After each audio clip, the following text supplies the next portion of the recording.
俄军一觉醒来，过去几年在乌南取得的战果马上就没了。俄内部也承认扎波罗热出现大溃败。乌俄战场北线，俄军为了偷袭，又去钻天然气管道，还骑着电动滑板车发起冲锋，结果可想而知。战场之外，日本正式解开封印，杀伤性武器出口不再受限。这意味着什么？又有哪些国家找日本买武器？最近的乌俄前线到底上演了什么魔幻剧情？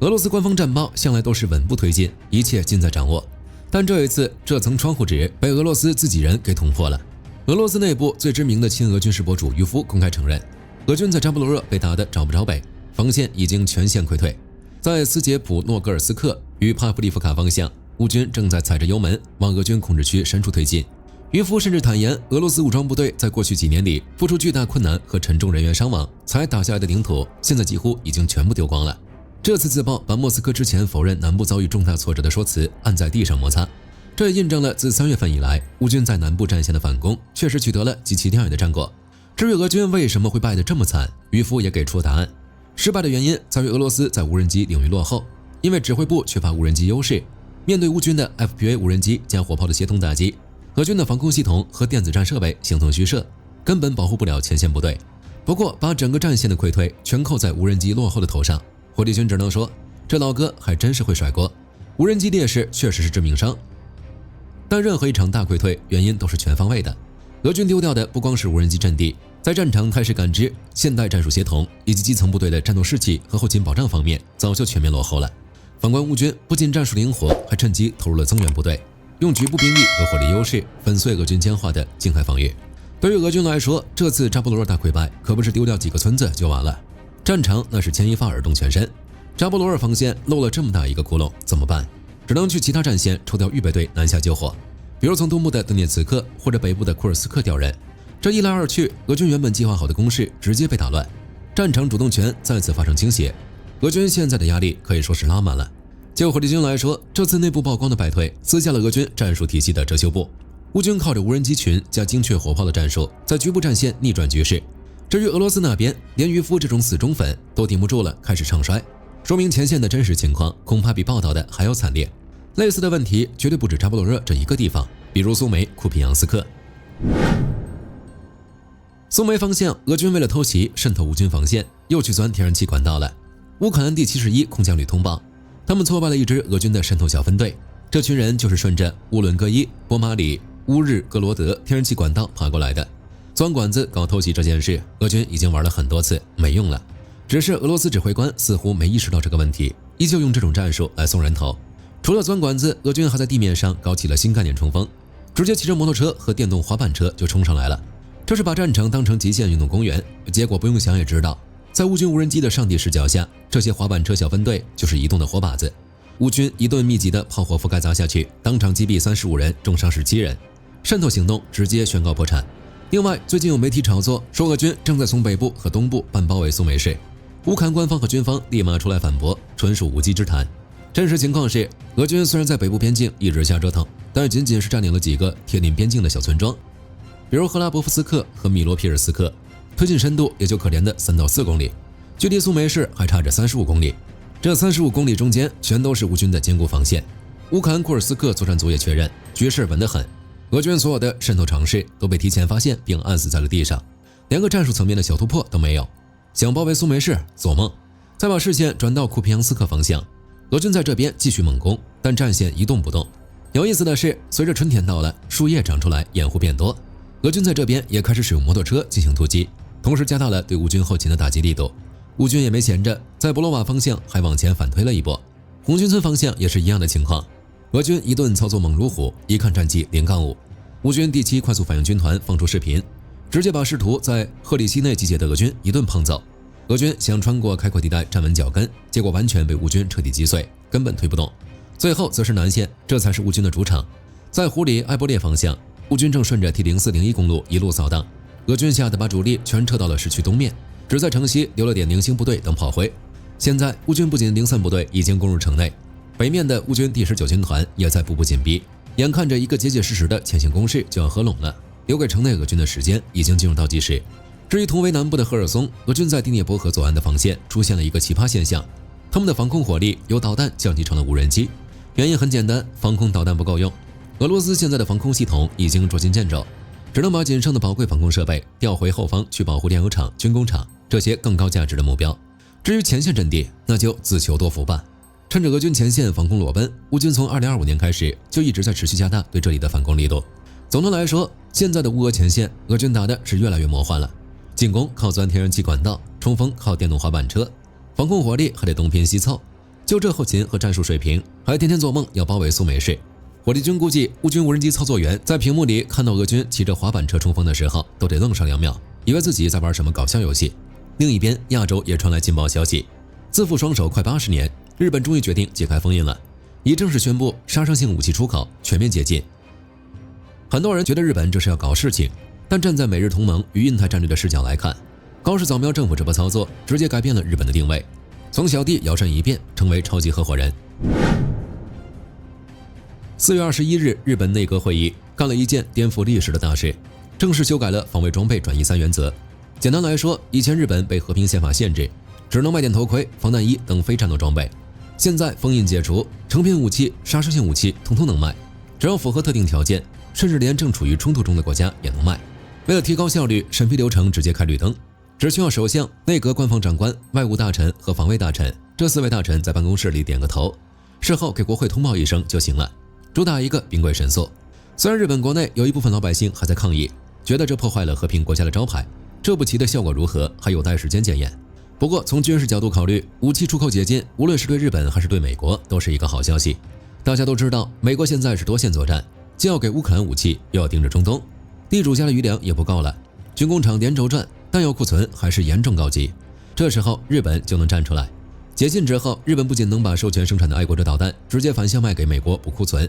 还能在印太地区分担美国的防务压力，这直接让日本在日美同盟里的地位直线飙升。其次，日本自家的军工企业也快饿死了，以前搞点高精尖武器只能卖给自卫队，订单少得可怜，单价贵得离谱，长此以往，企业连研发的动力都没了。现在国际大市场不仅能把自卫队的采购成本打下来，还能靠卖军火赚取高额利润，拉动国内经济，这叫用军贸的高附加值反哺本土制造业，属于一箭双雕。当然，武器出口不仅仅是做生意，这可是最高级别的安保外交工具。日本把先进装备卖给自己的小伙伴，大家用一样的武器，零件互通，数据共享，日常训练和危机应对直接无缝对接，这就叫战略捆绑。至于日本武器能卖给谁，也很好解释。目前有17个签了保密协议的国家拿到了 VIP 入场券，目标客户极其精准。第一批就是印太前沿的东南亚国家，比如菲律宾、越南、印尼。日媒都已经放风了，日本自卫队刚退役的阿5卫级护卫舰大概率要半卖半送给菲律宾。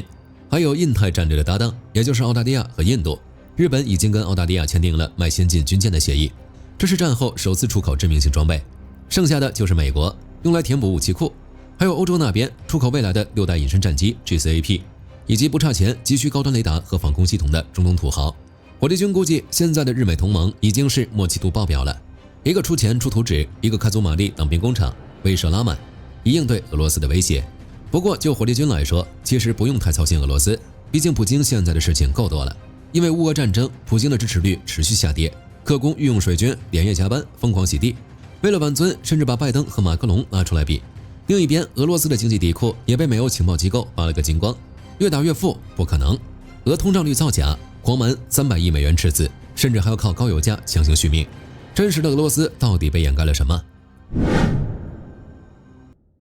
普京的支持率已经连续第6周下跌，直接跌到了60%。这不是什么媒体的造黑抹谣，而是俄罗斯官方的御用民调机构自己放出来的数据。对于一个掌权25年，曾经支持率常年稳居80%以上的领导人来说，60%这个数字已经相当低了。这说明乌俄战争打到现在，俄罗斯民众的耐心快被耗尽了，大家都在算一笔明白账，自己这小日子越过越惨，钱都去哪儿了？一看官方数据兜不住，克宫的水军立马果断出击。在 VK 上，亲政府的机器账号疯狂往评论区灌水，连发了将近700条评论，话术出奇的一致。60%已经很牛了，你们去看看拜登的38%，换做别的国家，支持率早就掉到10%了。火力军不关心拜登支持率有多惨，火力军只知道，一个真正得民心的领导人，需要养一堆机器人来替自己辩护吗？想当年，普京随便往那儿一站，底下的大妈们都是热泪盈眶。现在呢，连官方民调都要靠机器人来刷评论挽尊了。更搞笑的是，这帮水军在疯狂洗地的时候，还不小心把实话说出来了。他们辩解称，经历了几年战争之后，支持率难免承压，这等于是变相承认了这场仗已经把民意给打流失了。除了民意在流失，俄罗斯一直吹嘘的战争经济最近也被戳破了牛皮。根据《金融时报》的最新报道，瑞典军事情报与安全局局长尼尔松中将与美国智库战争研究所一起，把俄罗斯的账本翻了个底朝天。结论就是俄罗斯正在系统性的操纵数据。克宫天天在外面吹，说俄罗斯经济完美扛住了制裁，通胀率只有区区的 5.86%。但美欧情报机构一看，骗鬼呢，真实的通胀率早就逼近 15%。不仅如此，俄罗斯还悄悄瞒报了300亿美元的预算赤字。现在的俄罗斯经济完全就是靠卖石油强行打强心针。尼尔森局长直接点明了一个致命问题：俄罗斯需要把乌拉尔原油的价格死死维持在每桶100美元以上，并且还要坚持整整1年，才能勉强填补预算赤字。如果中东那边停火，油价稳定下来，俄罗斯想继续给乌克兰战争筹钱，比登天还难。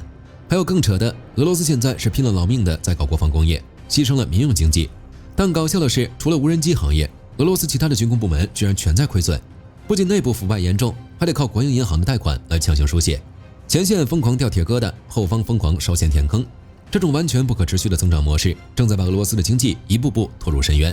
当然，对于民调数据，普京当然不怕，手里有枪、有油、有核弹，还有刷不完的机器人账号。但有一个最简单的事实是谁也骗不了的：当一个政权开始疯狂甩锅，甚至靠水军控评的时候，说明他已经开始害怕了。战争拖得越久，老百姓买面包的钱就越贵，这 60% 的支持率迟早会滑向 50%、40%。火力军估计，等到那时候，克宫的机器人账号恐怕都要忙得 CPU 冒烟了。另一边，乌克兰也成了武器出口国。是的，你没有听错，处于战争时期的乌克兰摇身一变，开始往外买军火了。连中东的土豪们都排着队来求购无人机技术，这到底是什么爽文剧情？4月19日，泽连斯基在电视上高调宣布，目前已经有11个国家对乌克兰的无人机技术眼馋的不行，而且这些买家不仅欧洲盟友，更多的居然来自中东、海湾，甚至高加索地区。接下来至少要签下10项不同的武器出口协议。大家可能疑惑，乌克兰还处于战争时期，哪来的底气往外卖军火？火力军只能说，这纯属是被逼出来的。在这个世界上，要说谁对抗无人机最有实战经验，乌克兰敢说第2，还真没人敢说第1。光是在2025年到2026年的冬天，俄罗斯就丧心病狂地往乌克兰头上扔了大约19000架无人机。这是什么概念？漫天飞的都是伊朗产的沙赫德无人机，换成一般国家，防空系统早就瘫痪800回了。结果乌克兰硬是顶住了压力，不仅没崩，还把拦截率刷到了惊人的 89% 以上。在这场消耗战中，乌克兰不仅积累了海量的实战数据，工程师们更是被逼出了潜能，直接自主研发出了专门在空中抓无人机的拦截系统。这种拿实战喂出来的满级防御经验，试问全世界还有谁能比？中东土豪排队百事求购。从3月底开始，泽连斯基就化身超级推销员，跑遍了沙特、阿联酋、卡塔尔、约旦、土耳其，甚至叙利亚，直接把基辅跟中东的互动拉到了历史最高点。这些中东土豪们为什么这么热情？原因很简单，他们也怕无人机，尤其是防不胜防的伊朗沙赫德无人机，简直是中东各国的噩梦。这时候乌克兰跑过来说，哥几个别慌，这玩意儿我天天打，熟得很。这不，应当地政府的强烈要求，乌克兰已经派了200多名身经百战的实战专家飞到海湾地区和欧洲各国，手把手教他们的防空部队怎么打无人机。这又叫以战场经验换国际支持，拿实战专长换真金白银，开场赚钱两不误。当然，光教怎么打还不够，既然需求这么大，乌克兰决定干票大的。泽连斯基表示，这次咱们不仅卖成品，还要搞联合生产，直接在乌克兰境内以及买家地盘上建生产线，连融资安排、年度交货量都定得明明白白。这属于把拉投资和搞军贸完美结合。除了中东土豪，欧洲这边也是全线跟进。德国、意大利、挪威、瑞典、荷兰已经排好队准备启动合作。英国和法国这里老熟人更不用说了，后续肯定也会深度参与。大家一起出钱去买乌克兰的实战技术。泽连斯基还在3月份特意点了伊朗的名，说伊朗政权为了保住权力，到处扩散无人机，严重威胁了全球稳定。而乌克兰现在就是来帮大家排雷的。总的来说，火力军看完这则消息真的是哭笑不得。伊朗和俄罗斯可能做梦也没想到，自己本来是想用无人机蜂群把乌克兰砸瘫痪，结果硬生生给乌克兰砸出了一个全球顶尖反无人机实战中心的金字招牌。现在乌克兰不仅靠这手绝活拉拢了中东土豪，甚至还要靠出口军火赚钱了。火力军估计莫斯科这会儿已经气得直拍大腿了，本想打烂你的军工厂，结果却帮你打出了外贸大单，这找谁说理去？好了，本期视频到这儿就结束了。各位觉得俄军的扎波罗热溃败会对战局造成什么影响？大家一起讨论。最后不要忘记点赞关注，我是火力军，下期见。好的，各位观众朋友们，我们频道一直在聊真实的军事资讯和武器装备，后台也经常有朋友问，有没有值得推荐的入门级模型？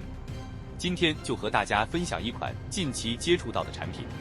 首先，它的外形还原度做得相当不错，比例准确，武器上的一些关键细节和标识也都有体现，